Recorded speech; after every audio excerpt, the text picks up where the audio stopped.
Hi, it's David McArthur for Wine Science.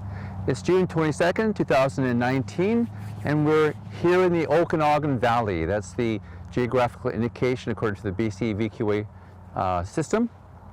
We are actually in the South Okanagan, just north of Oliver, and it's in the Jackson Triggs winery vineyard. And this is Syrah, also known as Shiraz. And you can see there's been a lot of growth so far. So third week of June, and already the shoots have reached above the top wire over here. So let me just go over the whole system very quickly again, just in review.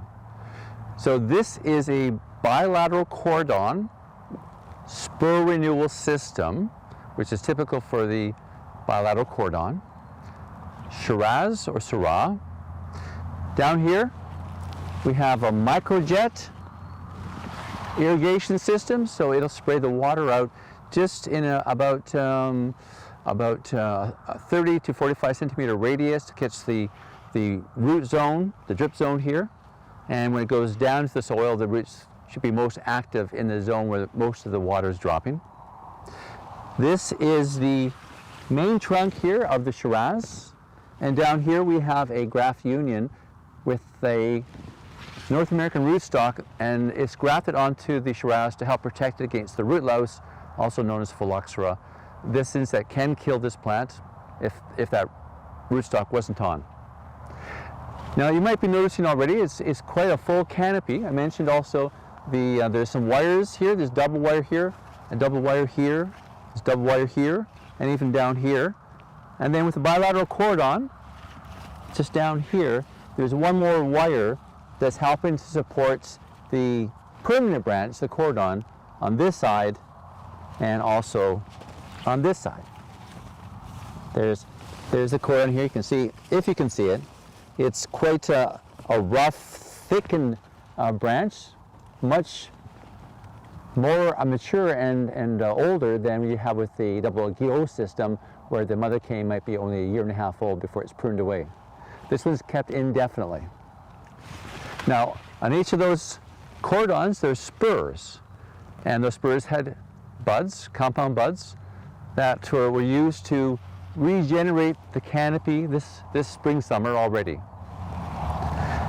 Now, the idea with this system is every year you want a nice, thick canopy up here, lots of leaves for photosynthesis, and your flowers and berry zone down just above where the cordon is, and that makes for easier picking. Now these wires here are there to help keep the shoots vertical and from flopping around in the wind. And so there's two wires, and each of the shoots are placed in between those wires, again to keep them steady. Now this weekend, this coming week, crews will be coming through, and they'll be helping to straighten out some of these shoots here, so they're a little bit more vertical. And it's a little bit of a job because the tendrils have already sort of locked in some places.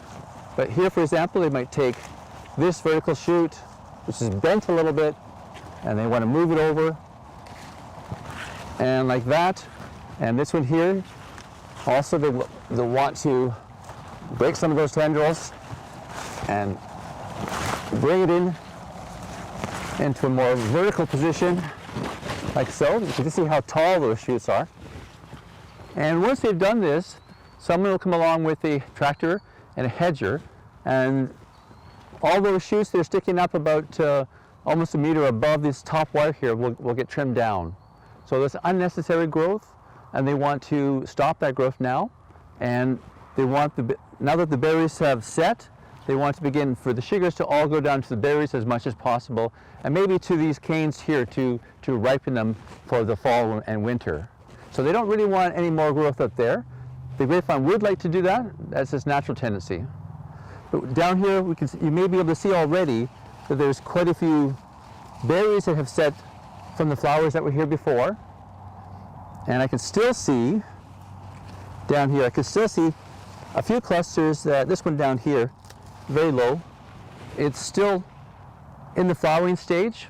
There's a few berries set there already, but this is behind. So this is the kind of flower clusters, berry clusters, that will be very delayed in ripening and probably will only negatively impact on the quality of the actual wine.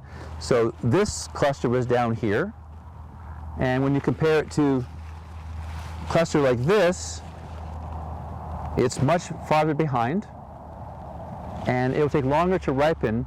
And in a cool climate like we have, even though there's a rain shadow effect here, so it's warmer than you'd expect, this will still result in the larger grapes here, the earlier setting ones, to ripen up at a certain stage and be ready for harvest. And these trailing ones won't be that ripe, and they will actually reduce the quality of the vineyard a little bit. And so what you want to do is come through and thin some of those off, especially if you're going to do mechanical harvesting.